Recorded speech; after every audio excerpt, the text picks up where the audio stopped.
Good afternoon, everybody. Thank you for having the possibility to participate to this very interesting conference. I am Stefano Presutti, graduated in Cultural Anthropology and PhD in Linguistics at Aix-Marseille University in France. I teach Italian as an adjunct professor for the University of California Study Abroad program in Rome. Today, I am going to talk about graphemic complexity for the new Romance phonemes in Italian. Here we have some reflections.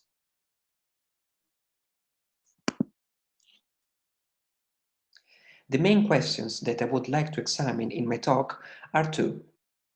Firstly, I try to understand why, in Italian, there are still today some cases of grapheme-phoneme correspondence inconsistency, or GPC inconsistency.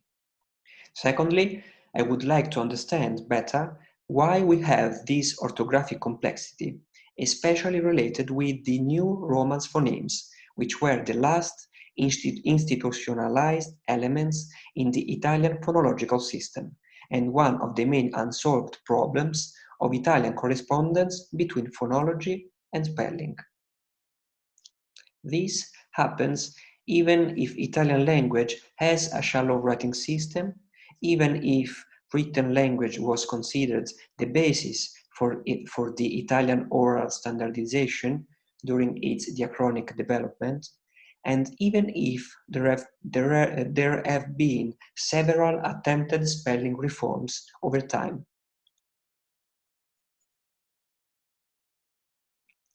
I would like to start my investigation by briefly describing the Italian writing system. After that, in the second part, I present a historical overview. I highlight particularly some attempted spelling reform proposals and the main reasons why they all failed. In the third part, I compare different characteristics of these new Romance graphophonemes, history, phonological markedness, and first and second language learning processes. To conclude, I focus the attention particularly on one of these 7 new Romance graphophonemes, the palatal lateral approximant.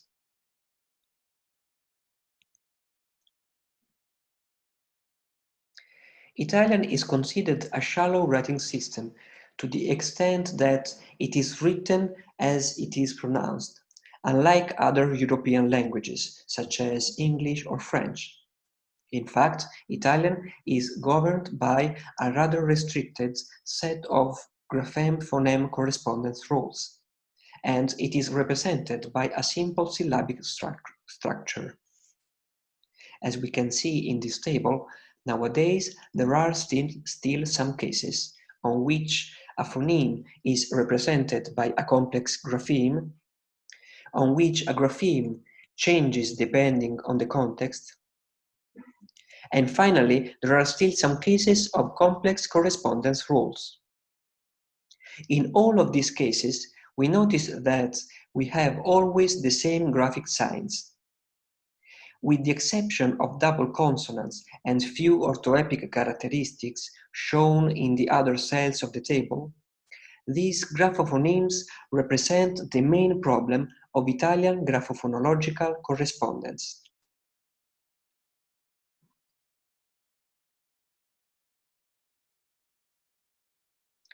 Notably, they represent the 7 Romance phonemes introduced in Italian after this language became independent from Latin. We are talking about 7 consonants, 4 alveolar and prepalatal affricates, 1 prepalatal fricative, and 2 palatals, the nasal and the lateral. We can resume the main orthographic issues as follows. Firstly, we have a homographic representation with the alveolar affricates. Secondly, the other 5 phonemes are represented by digraphs or trigraphs, depending on the following vowel. Finally, the spelling of the 3 prepalatals is very confusing because it is highly linked with the spelling of other phonemes, the velar stops.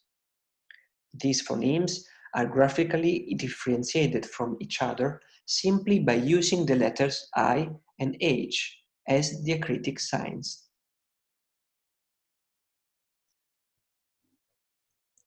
I will briefly describe now the diachronic development of the Italian writing system.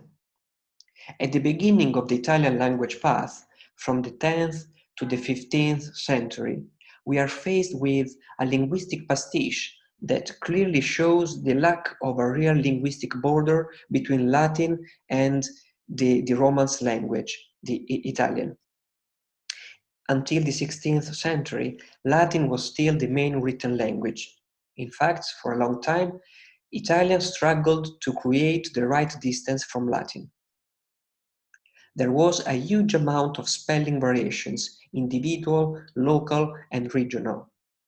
Furthermore, at that time, it was possible to use, even in the same text, multiple alphabets apart from Latin, such as Hebrew, Greek, and Arabic.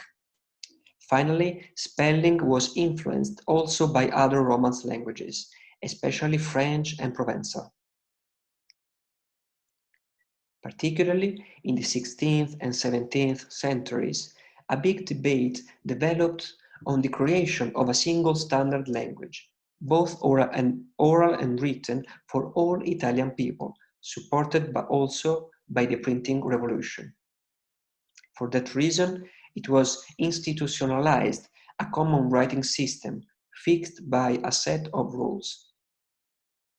In addition, we must say that written language played a pivotal role on the standard oral language development. Writing was considered the basis for speech, its model, its point of departure, rather than one of its following steps, unlike this happened in other European languages. After that period of time, the standardized version of Italian writing system did not change until now, even after the linguistic and political unification in the 19th century and the beginning of the mass literacy phase. During the Italian writing system diachronic development, there have been many attempted spelling reforms proposed by some literates. There were two types of spelling reformers: the phoneticians, who wanted to improve the grapheme-phoneme correspondence and to speed up the written comprehension and production, and the etymologists, who wanted to reduce this distance with the Latin spelling.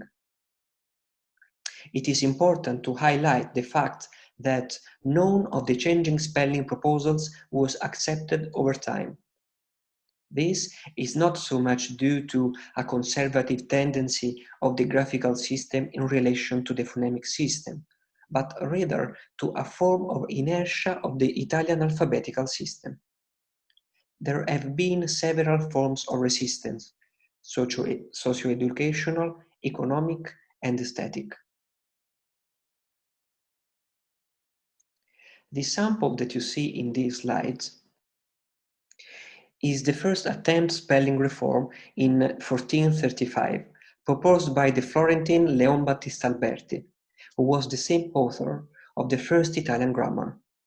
Alberti suggested to list the alphabetical letters, old and new graphemes, in a different order, based on the graphic complexity, from the easiest to write on the top to the most difficult one below. But its spelling reform proposal was incomplete because he didn't consider all the phonemes present in Italian.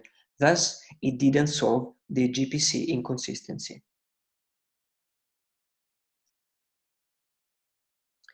During the standardization period between the 16th and the 17th century, so many literates, such as Trissino, Bartoli, Tolomei, Fiorenzuola, tried to improve the grapheme-phoneme correspondence.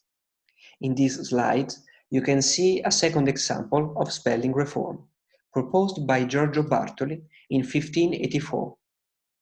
According to him, the main aim of spelling is to maintain perfect clarity in the one-to-one relationship between phoneme and single grapheme. thus avoiding homographic and heterographic solutions and the use of digraphs or trigraphs. Thus, he urged an alphabet comprising 35 phonemes and corresponding graphemes. Actually, his proposal doesn't have a perfect correspondence for our 7 new Romance consonants. In fact, the 2 prepalatal affricates, as well as the velar stops, were represented by 2 or 3 graphemes. Nonetheless, this was one of the best examples of attempted bunivocity between Italian graphemes and phonemes. Even his proposal was not welcomed by the politicians and other literates, so the Italian writing system, again, didn't change.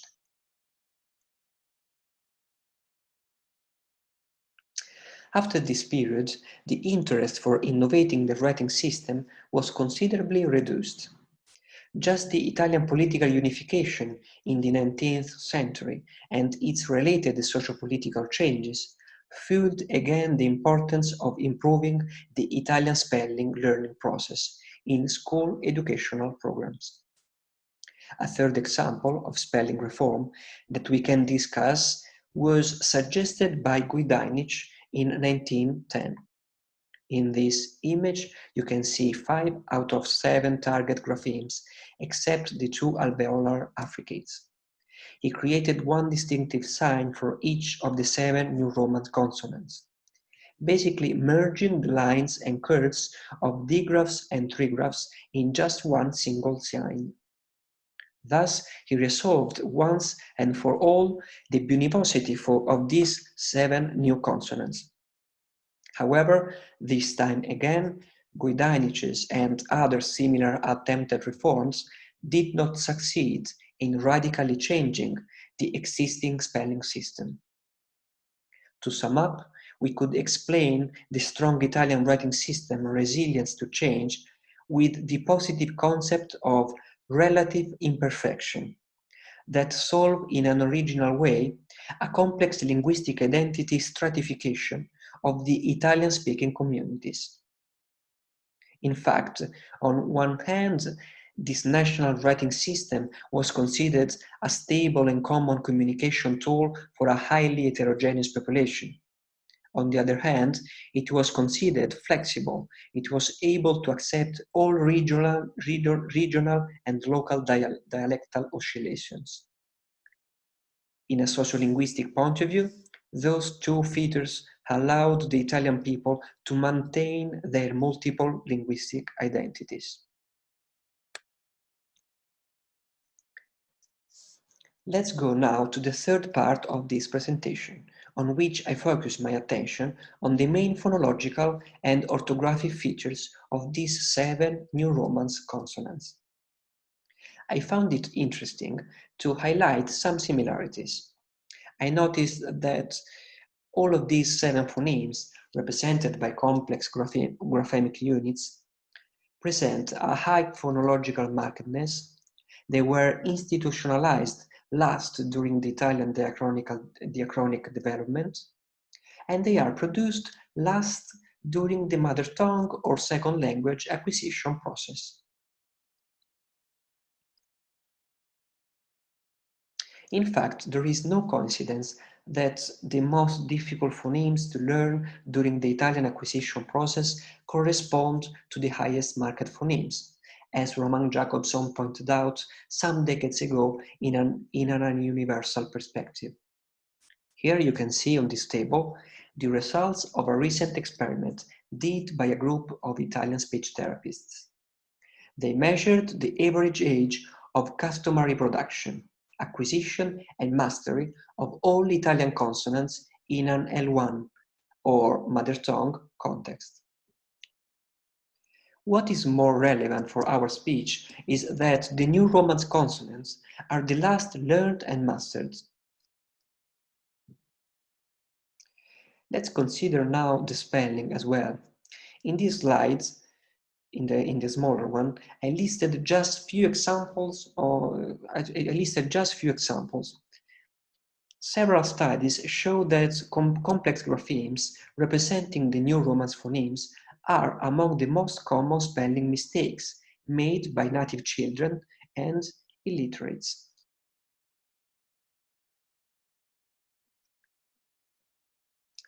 We have the same situation in this Italian second language acquisition process.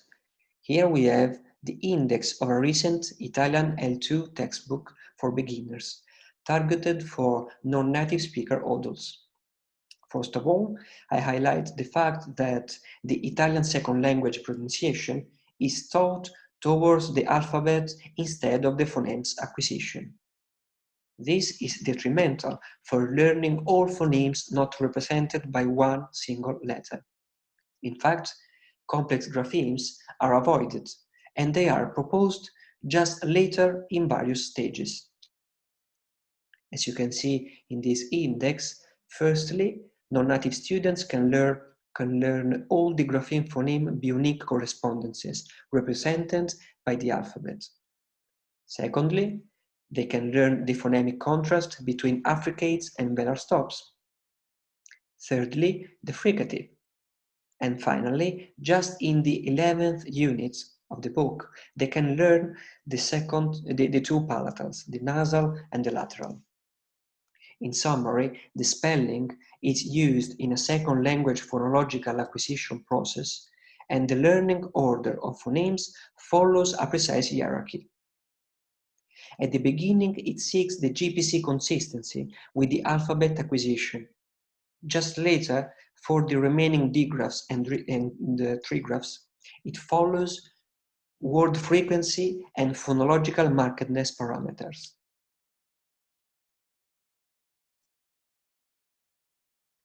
In the fourth part of this presentation, I examine better one of these 7 new Romance graphophonemes. Particularly, I speak about the palatal lateral approximant. Its institutionalization and survival in Italian could be a perfect example of how an etymological conservation process and a national identity creation process are more important than the GPC consistency improvement. On a phonological point of view, the palatal lateral was used mainly in Florentine, which was the most influential Italo-Romance dialect, the basis of Standard Italian, and in formal context by Italian literates and nobles. It presents complex acoustic and articulatory features that make difficult its oral comprehension and production for Italian non-native students and, surprisingly, for native speakers as well, except for Florentine people. The palatal lateral presents an extremely high phonological markedness in the world languages. In addition, it is one of the last learned phonemes by a native child, mastered only at 6-7 years, instead of 3-4 years for most of the other ones.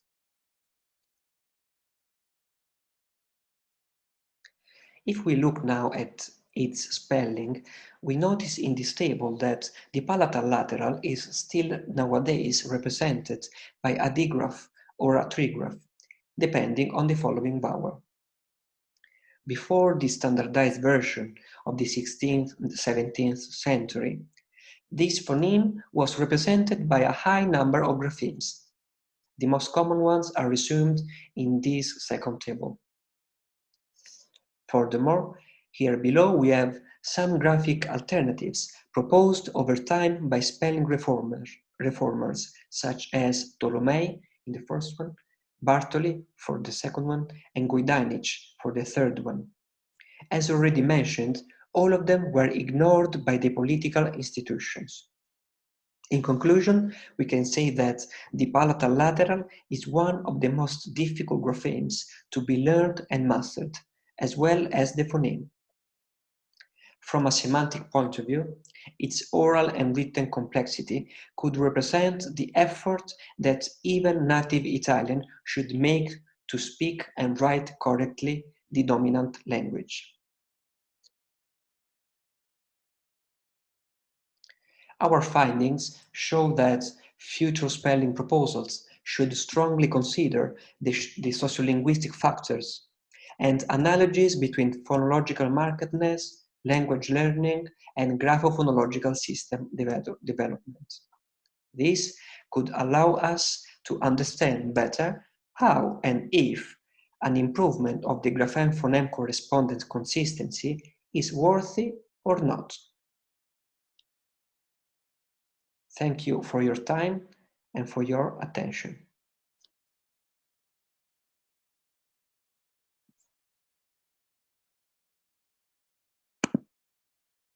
Thank you very much, Stefano. Any questions from the audience?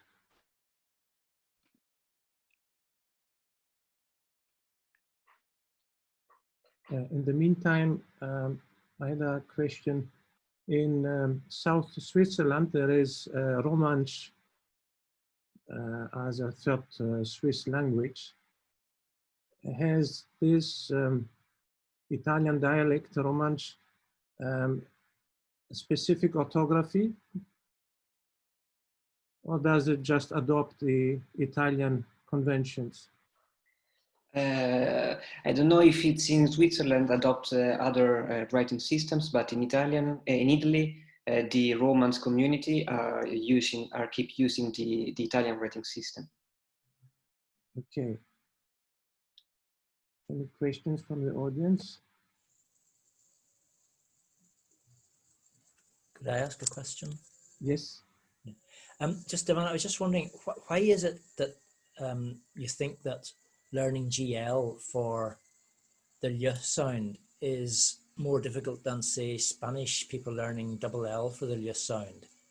Is there something special about Italian? Yeah, the problem during my PhD thesis also I did some experiments with Spanish mother tongue speakers pronouncing the palatal lateral approximant, because we have this because the 7 new Romance phonemes on which I was speaking about are mostly 4 or 5 of them are we have the same difficulties in Spanish and Portuguese as well, because they were the last phonemes added in the writing system. So the problem concerning the double L is that in Italian it means something different from Spanish. Yeah. So also during my experiments, it was very interesting to see how Spanish had much more difficult to pronounce the Italian palatal lateral approximant when they saw another spelling different from their mother tongue. So yeah, for example the affricates as well, like the CH. Obviously in Spanish are pronounced differently, yeah. And in Portuguese as well. I don't know in Roman and in Catalan, but so we have the same problem of the same graphophonemes, and it's for me was very interesting to analyze why in especially Italian, who was like created out of the blue, we can say, because it was very artificial. It was not natural, and it was spoken just in the last 2 centuries, basically, by the majority of people. Even with the primacy of writing during his historical development, they didn't allow to improve the correspondence. Yeah, that's quite interesting, isn't it? Yeah, yeah. Great, thanks very much. Very interesting talk. I have some comments by Bill Gardner. Yes, thank you very much for your talk. I have worked in Portuguese, and I'm working with some languages in Guinea-Bissau, Portuguese Creole and Balanta and Papel, the last 2 are Atlantic languages. And they all have trouble with spelling palatal nasals and palatal alveolar affricates and fricatives. It seems like a general problem, I think, because they're all very marked. And somebody commented on, you know, oh, Spanish doesn't have trouble spelling it LL, but they don't pronounce it as a palatal lateral. They end up, you know, they replace it with some other palatal, either the approximant or the affricate. So there's something particularly difficult, I think, with these palatal sounds in many, many languages, how to represent them. Even in many languages that use Roman script, you end up putting some sort of a mark on there to show that it's palatalized or something. So it's a general problem. Yeah, I think that any Romance language resolves some problems between the grapheme and phoneme correspondence, like and sometimes not. So, for example, Italian has not diacritic signs such as cedilla, like in Spanish or in Portuguese. But for example, we do not add the accent mark. And as you told me rightly, in Spanish, concerning the lateral palatal, in Spanish we have the phenomenon called ieism. That is crazy because, like, if we compare the different pronunciation in Latin America and Spain, we have more than 50 different pronunciations for the double L. And the pronunciation is completely different. Where was it you stayed last night? I forgot. So what was interesting for me concerning the palatal lateral in Italian was that, I don't know in Spanish and in Portuguese, I would like to study it in the next future, but concerning Italian, it was like that it was the symbol of the effort that we have to do, that we Italian as native speakers we have to do for becoming Italian, because as I told you before, Italy was like a fake state between very diverse people, and so also the language was the statue on which we had to look forward to look to. So it is interesting. Oh, sorry. It is a very marked sound, but I mean, in continental Portuguese, filho and mulher are all very common words. But what's interesting, of course, in Brazil is they end up replacing it in many cases with a y, and they replace the n with a nasalized y. So, you know, these sounds are hard for a lot of people and get replaced with other sounds. Yeah, but at the same time, I think that they are vital for being quite distant from Latin. Otherwise, so there was like a sort of a problem for being distant from Latin, phonological and graphemic on the writing system as well, but also to be not too distant for keeping the same identity. Like it was positive, of course, to be the ancestors of the Latins. It happened especially with the Romanian writing system, no? As Timo told us. Thank you very much. Thank you. So there are no other questions. Thank you very much, Stefano, for this concluding talk.